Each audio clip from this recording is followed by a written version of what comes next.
everyone, and welcome back to For St. Pete's Sake, the official podcast of the Stonewall Democrats of Pinellas County. I am one of your hosts, the former president, the president emeritus. My name is Christian, of course. I am joined by our current president, the reigning supreme, I like to call her, Laura Lee. Laura, how are you? I'm doing well, Christian. I like that nickname. I'm not gonna lie. I don't think I've had that one before. I love it. You are in charge of our coven. How are you doing? How's life been the past 2 weeks since we've seen each other? Oh, it's been good. Just, I moved apartments, so moving has, everybody loves moving. It's just so fun. So it's Yeah, just that and getting the cats used to the new place. They've been hooting and hollering the first few days, but they're settled in now. good. Well, I'm excited for our conversation today because right now we're kind of gearing up for St. Pete Pride. We got St. Pete Pride coming up next month, and we just had a Pride celebration that just came up called Tampa Bay Pride. And we have one of the initial founders, I believe, joining us today. So for those of you that don't know, our state is attacking diverse groups across the spectrum. And, their goals, especially with the anti-DEI bill, is to intimidate individuals and groups and organizations to stop having celebrations such as Pride. And unfortunately, that intimidation tactic did work for Tampa Pride and their board. Now, they're not here to explain their reasoning. I'm not going to go into the reasons why they canceled this. I'm just going to say they had their reasons. They decided not to host Pride this year, Tampa Pride this year. A group of individuals did not agree with that and thus began Tampa Bay Pride. And I want to learn a lot more, and I'm very excited to learn a lot more. So I'm going to introduce our guest today, which is Daniel Johnson. Hi, Daniel. Hello. Thank you so much for having me. Thanks for coming on. Please give us your background and your work with Tampa Bay Pride and how it all got started. The floor is yours. Awesome. Thank you. So my name is Daniel Johnson, and I am president of Pride of Tampa. I am also president of P-Flag Riverview. For the past 10 years, I have been in the nonprofit world. I'm going on my 12th year, and I'm so excited. It's one of my most favorite things. It's one of my near and dear to my heart. Is working in the community and trying to make it a more safe and better place for all of our people. But yeah, that's a little bit about me and my nonprofit area. Perfect. And you mentioned I got the name incorrect. I do apologize. It is not Tampa Bay Pride. It is Pride of Tampa. I am so sorry. You're Um, good. give us a little background on that and how that got started and the group that you started it with. So, right after literally the day that Tampa Pride released their statement that they were going on hiatus. I was sitting on the couch and I instantly jumped up. My husband looked at me and I was like, "This cannot happen." And then I started reaching out to all of the local nonprofit presidents and the chamber of Renee, the president and CEO of it, and I was like, "Hey guys, this can't happen. We have got to do something with everything that's going on with the political climate, with everything that's going on. Pride does not take a hiatus." So um, a week later, before that, I reached out to Renee from the chamber and I was like, "Hey, I want to meet somewhere. I'm bringing all these people to the table and I want to work and see what we can do." And he was like, "Awesome, baby." A few days later, we had a venue and it was the 1920 in the heart of Ybor. And we love them dearly. There is where the magic came together. Um, that very meeting, we had everybody there. It was like just all the local leaders and heads were like, "What can we do?" And that is when Pride of Tampa was birthed. It was like everybody started coming together. And then from that, we had our next following meeting. And then we started like coming together with like, okay, this is how we're going to do it. We're going to reach out to the local government and see what we needed to do. Um, Moving from there, which from the chamber, which has been phenomenal. Like everything I've been asking for, like help and stuff. Like he was literally like, "What can I do? You have a problem, let me help you." And then he got me connected with St. Pete Pride, and I will forever be grateful for them to be the executive director because she was like, "Hey, I don't care if it's 2 o'clock in the morning, baby. You got a problem, call me, email me, I will help you. And she has been phenomenal with every step of the way with consulting and helping with every question, every problem that I've had. Um, because if it wasn't for all these amazing people in the community, Pride of Tampa, this would never would have it never would have went off. We're very, very lucky. We have such an amazing team, a board of directors that are not paid. We do not collect a dime, and never will. And we do everything. All the work that we do is all from our heart and everything because we love, I love what we do. Absolutely. Totally understand that, we Christian and I also, being the leaders in the caucus is definitely not, money making stuff, but we do it No. just because we have passion and pride, so, yeah, I totally get that. Absolutely. And thank you for stepping up and doing this because a lot of people in the community in the Tampa Bay area were really upset by this. Tampa Pride, it was not a small celebration. It was a rather large celebration. It spanned it was over in Tampa, right in the heart of Ybor. So the parade would go right down 7th Avenue, and there was the block party around the corner, and it was always a really fun time, and a lot of people went to enjoy that. And that's something that the Tampa Bay area, especially with St. Pete Pride, we need those celebrations, and we have a large community here, and having the representation of that is very important. So I want to thank you for stepping up and doing this. Thank you. Like I said, we have an amazing team. Yeah, and that's what it's all about, having a whole it takes a village for these things, Mhm. that's Yeah. for sure. So, I know that you mentioned that you were, working with with folks in Tampa government, getting requirements of X, Y, and Z of how, what needs to be done to put on a pride. Unfortunately, we weren't allowed to have a you weren't able to get, a parade together because of the short notice this year. Parade coming back next year, hopefully? I mean, that's our hope. We are, that's what we're striving for. That's what we're raising for. We're super excited. We have a meeting with the local government coming up soon and see what we need because this is going to be like, this is all new territory for us. We've never done this before. So we're super excited, super stoked. We can't wait. Yeah. Now, I guess my question is, have you guys explored yet or figured out yet how that new no DEI in local government, how that's going to impact? I From what I understand, that means no government funds can be diverted to like a pride event, but they can still permit you to do X, Y, and Z, correct? Absolutely. We are still allowed to permit. We can still, um, right now have pride. So yes, exactly. Correct. Yeah, absolutely. As of right now, at least. As of right now, we never know what they're gonna Right. do in the future. Next year they might come back even harder. Um, but so your work with St. Pete Pride now, St. Pete Pride is one of, if not the largest, pride celebrations in Florida. And we get hundreds of thousands of visitors every year to St. Pete Pride. And how has your work with them? How much did you base Pride of Tampa off of them and your work with them? How did that coincide together? Um, Savvy Pride, a lot of what Savvy Pride did was a lot of like consulting. It was a lot of like, okay, hey, what, because like I had never put on a Pride before. Like I said, I had worked with people. Like the biggest thing that we've ever done was like putting on a huge bingo. We had Mhm. 300 people. Yeah. A lot of my like they were doing a lot of like answering questions, like, hey, what do I need to do? And they like you have to go through these permit systems. You need to go have this done. You need X, Y, and Z, make sure all your ducks are in a row. So it was a lot of just sitting down, a lot of video calls of like, hey, where are you at? What do you need? How can we help? In the sense of like with dealing with paperwork, because a lot of people they did like at least I didn't understand is the amount of paperwork and the amount of like stuff that comes along with these things is mind blowing. Um, Mhm. I know, like, me and my husband sat in front of a computer for hours and for, like, just getting all the permits and all the little niche details of things that you had to have.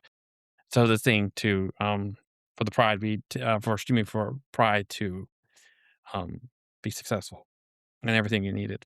And that's I got a whole I could go on a whole rant about the bureaucracy that they put up between to prevent us from our First Amendment right of freedom to assemble is honestly what it is. Mhm. And the way they just make it hard, and it's not just a Florida or Tampa thing. Like this says every city, like they just make it really hard for folks to gather and put on events in the public square anymore. It's kinda sad, so but yeah, I'm glad that you had partners to help you through that process because it is daunting. It's very, very daunting. Yes, it definitely is. I mean, I will say it's the things that we had to go through for the most part were it was just like any other ordinary like event at this size scale. It's when you've never done it before, and Mhm. Right. you're just like, what do I do? Yeah, Yeah, for sure. absolutely. And were the city council members and the Hillsborough County commissioners, were they helpful to that? How much did you work with them? What was their Uh, feedback? they were absolutely amazing. A lot. They were like, if there's anything that we can do to help you with it, because they were as well knew that we were all new and fresh off start. Because we were we for the longest we did not have our 501(c)(3). We were People like Riverview was our physical sponsor, and they were like, "Okay, let me like, what can we do to help with things to push this along so that until you get um your 501(c)(3). We were extremely lucky. We have an amazing legal team, Miss Maria Bates Law, who pushed all of it through, helped us get it and get it. Luckily, before Pride came along, for Pride, I think it was in February we got it, so it was very helpful. And then we could push so much more through. Um, because when you're having two nonprofits, one as a fiscal sponsor and the other one, it's really difficult to get things done as well. Absolutely. And so go into detail about some of the events that you had this year and what it's going to look like next year, as far as Tampa Bay Pride. Last year we had Taste of Pride, and that was phenomenal. We were at, of course, 1920. And what it was all of the majority of like restaurants from the local area came to 1920, and we had a drag show, and a lot of the we had over like 3 or 4 or 500 people showed up. It was amazing. It was packed. We were so excited. We were at one point, we were like, what are we gonna do? Because this was literally our first ever event. I mean, we'd had a lot that other people had put on for us, Mhm. but it was our first event, and it was Lily was so amazing in the sense of just like showing us that, hey, the community is here. They're willing to help us. They're willing to support whatever they can do. And it was the outpour of people of like, "Hey, what can we do to help you?" And that night, it was phenomenal. Yeah, I was there and it was a really good event. All the food was really, really yummy. The drag queens were fantastic. The DJs were on point. Like it was a really, really good event. So I definitely hope that to see that create, I love a taste event. You know what I'm saying? Like I love going around and just having little nibbles and tasting an event where you can just taste all different types of stuff. That's great for me to me. So yeah. We're going to do it again. We're already pre-planning it. We've already had an executive team meeting last week, and already got new ideas. We're totally going to change it up and do a lot of different things. Um, I'm super excited. Yeah. Definitely invite back I can't remember which their name, but they were giving out, like, nachos, and they were giving out the, like, biggest servings ever. They were so good. Barrios, yes, that's what it was. They were giving out, like, proper servings. I was like, "Hell yes, give me more." You know the sad part about it is I didn't get any of that food, and I kept walking around going, "I want some, I want some so bad." And I was like, and it by the time the event's over, I was like, "Oh, fizzle sticks. I don't get any of." Yeah. But I mean, that's part of, like, being, being part of the team. Sometimes you don't always get it, but It was my You bad. get so distracted and you get stuck in with, like a chicken with your head cut off. You gotta manage all these Exactly. little fires all over the place, and, trust me, I understand completely. I know Laura does too, so we For sure. understand what it's like, but you guys did an incredible job. Um, my next question would be, again, I don't wanna get into too much of the why, of Tampa Pride and why they made the decision to, go on hiatus. Have any of them from the board of Tampa Pride reached out to you? Have they spoken about what's gonna happen next year? Is there anything that's like, is there any sort of, clash gonna happen, with anything between the 2 different events? Yes, I have spoken to them, but um, I cannot, unfortunately, cannot speak for Tampa Pride. But I don't really know what their plans are. What I can say is that Pride of Tampa will be having Pride next year, in March, and we will be having more events, and we are full steam ahead, and we have plans on doing things other than just Pride, and we have so many other things that we're going to do in the community.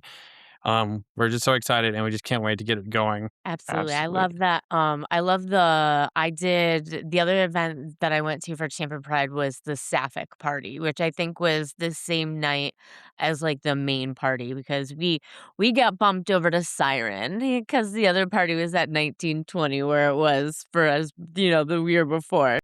I'm definitely I love, I love Pride, I do, like, it does a lot of times, as a Sapphic woman, it does sort of feel like a lot of times it does feel gay men centered, so, like, I do love when we have, events for like, for the trans community, for the Sapphic community, just so that we can all get our little pride shine on too, it's super fun. Absolutely. Can I add something to that real quick? Absolutely.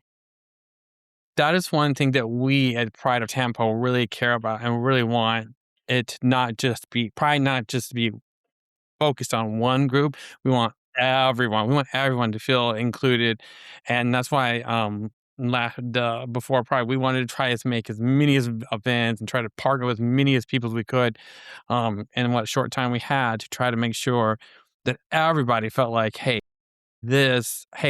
Pride's not just for us, or it's not just for like a certain group of people. It's for everyone, and that's going to be our focus as well. Fall into next year is trying to partner with as many as groups as we can, and even if it's just like, hey, you want to have an event, hey, let's help. How can we help? Because we can't fix we can Can't fix what you don't know yeah is broken. yeah Yeah. can't fix everything. But we want to try our best to help.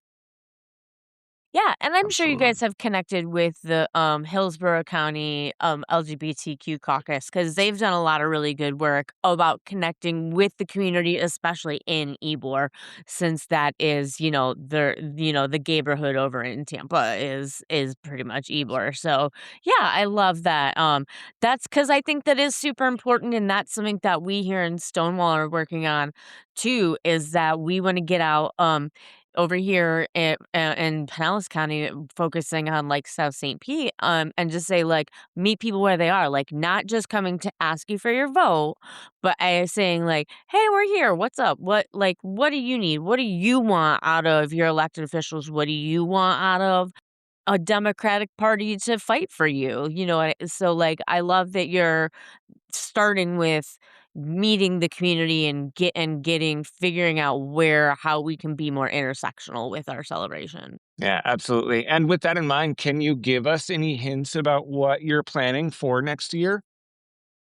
I can tell you this, that we have quite a few events coming up, and we have a lot of events that we are partnering with other organizations with, and we are extremely excited. We can't wait. All right, all right. So you're gonna keep us on the hook until next year. All right, I can Absolutely. appreciate that. I can appreciate that. Um, I guess then my last question would be, is there anything else you wanna say about Pride of Tampa and the goals and what you achieved this year versus what you want to achieve in the future? And obviously, this is something that you're planning for long term, not just to fill in this 1 year, but to keep it going year after year. Yes. One of the major things that we are focusing on as well outside of the festival is we are wanting to create a community center for the community. Right now, it's in the early stages. We're trying to figure out like how we can put this all together. Me and my team are working really hard on trying to figure out how we can make this dream, this idea that we have, and bring it to life. So, it's one of our board members brought it up, and I was like, "Oh my god, this is amazing! We've got to start doing this." So, um, because I feel like over in like the Tampa area, we don't really have an like a community center for for the LGBTQ plus our family to come and do things and for help or anything like that. So I feel like it's something that's needed and the community really badly needs. Yeah. Absolutely. Is ours Pride of Tampa on like Facebook, Instagram, anywhere? Where can our listeners find you guys to follow out and find out more about events coming up? Absolutely. We are on Facebook and Instagram and TikTok. You can find us at our website at www.prideoftampa.com. Prideoftampa.com and the socials are just Pride of Tampa? Perfect. Absolutely. And we'll I'll make sure to tag you guys when we post stuff and we post the episode too. Awesome. Absolutely. Can't wait. Absolutely. And if people want to get involved, if people want to help plan things or help, coordinate things, anything like that, how do they reach out to you via social or the website? How do they do that? That would be our website, www.prideoftampa.com. We have a section or a drop down where it says how to get involved, and we desperately need volunteers. Yeah. Always, always. Absolutely. Well, Yeah, we I will try feel to get that. as many people. We're all in the need of peoples right now. Mhm. For Mhm. sure. Absolutely. Well, I think that's all the questions I had. Laura, did you have any other questions for Daniel? No, I think that we covered pretty much everything, and I think now would be a good time to pivot into our shout out or shut down segment. What do you think, Christian? I'm down. Let's go for it. Okay, and as always, our shout out or shutdown segment is something or someone or an event in the news that is either awesome and you want to shout out and put some shine on it, or is not so great and or it's someone or something that not so much and we want to shut them down. So, we try to sandwich them a little bit. I know I've got to shut down. Does anybody have a shout out? I've got a kind of in between. Okay. How about you, Daniel? I have a shout out.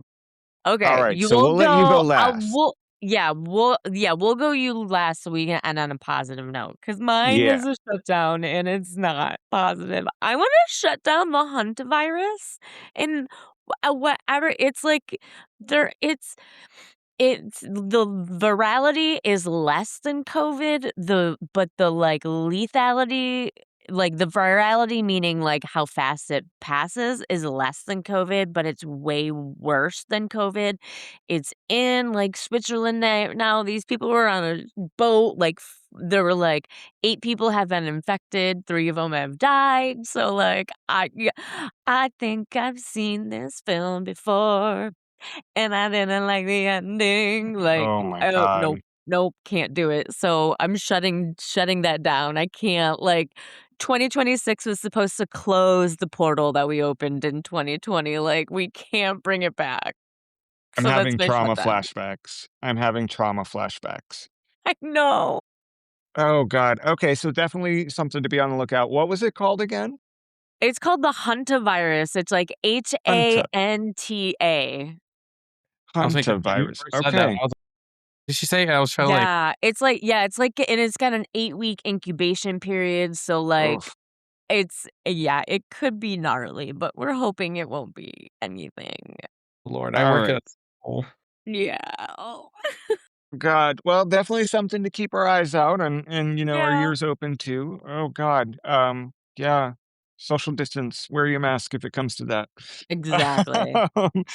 So I kind of have an in between because I went to the Hernando County Fair last week, and growing up, the fair in Hernando County was something that everybody went to. It was huge, massive midway, hundreds of animals, hundreds of vendors. It was absolutely massive. Now, this is a fair, so in a conservative area, so do with that information what you will. But it was always a lot of fun as a kid growing up. There were hundreds of rides growing up, and it was always the highlight of the year. And I went this past year. I want to shout out the people who put it on because obviously carnival workers are they do a lot of hard work. As someone who has carnival workers in their family and who has worked on a carnival, it's not easy to put a carnival together, and the rides are not that easy to put together either. So I do want to shout those people out, but I also kind of want to shut down the fact that it was like a third of the size this year. Yeah. So it was a little disappointing, and I'm a little sad that, the experiences that I got as a child, kids aren't getting nowadays. And it's sad to see because, again, rural country area, the high school here, Hernando High School, is a big livestock high school as well. They have the 4 H club and things like that. They have the agriculture classes, and, there are animals at the school, a lot of farming in the area. So there were always hundreds of animals. When I tell you this year, there were 4 chickens, there was 1 goat, there was 2 baby pigs, and 1 cow, and 1 sheep. Not the That was 6 the extent of the chickens. animals that I got to see. So I'm Oh, a little sad by that, and I'm a little disappointed as to how small it was. But I do still wanna shout out the people that put it together because, again, putting that sort of event together, putting any sort of event like that together, as we've heard today, is not always, easy, and it's kind of that thing my partner and I were talking about it, where it's kinda based on last year's in sales and the revenue that it makes. So maybe next year, year after year, it kind of gets smaller as people don't show up. So go support your local businesses, support your local fairs and carnivals and things like that because we want those experiences. So that's my halfway shout out, shut down. and just drop in lore that you've got carnival people in your family, like, I oh my do, I do. god, There were, love at it. one point, 6 carnivals in our family, so, Wow. now we're down to 4, but it's all fun. It's all a lot of fun. Yeah. New Christian lore dropping on the pod, you love it. There you go. You heard it here. Yeah, okay, how about you, Daniel? What's your shout out? I'm super excited about it. Mine goes out to all of the local nonprofits, all of the people that help bring Pride of Tampa to life. I cannot it just warms my heart thinking about all the amazing people and all the hard work that brought this organization to life in 4 months. All the hard work, all of just the blood, sweat, and tears. That so many people and so many organizations that chipped in and businesses like Bradley's on 7th and St. Pete Pride and other people. It just thank you so much to all of them. They are so amazing, and I cannot thank them enough. Absolutely, Awesome. absolutely. Shout out to them because and shout out to you guys putting that all together because again, we know it's not easy work, but it is much appreciated. And I can't wait to see what you guys do in the future and how you guys grow year over year. Because this is where it starts, right? The first one is always, where you kind of learn things. It's the trial Definitely. run, so to say. And so we know that next year and the years after will be that much better. And so we just really appreciate everything that you did, everything that your team did. And thank you so much. Thank you for having me again. Absolutely. And thank you, everyone who came out and listened to this episode. We'll be back next week. I'm going to let Laura do her outro. But we will be back next week and be on the lookout because in the next couple of weeks, we have some really interesting guests, including the first week of June. We have actually a few of the board members from St. Pete Pride. So we're looking forward to that. And yeah, thanks for tuning in. Yeah, please remember to like and follow us on Facebook, Instagram, TikTok, YouTube, and Substack. We're at forsaint.petesafe. Please subscribe to the podcast wherever you listen, and if you could leave a rate and review to help promote the pod, that would be most appreciated. We'll be back next week with more stories from the people doing the hard work to make our community better. Until next time. for St. Pete's sake, keep pushing for change.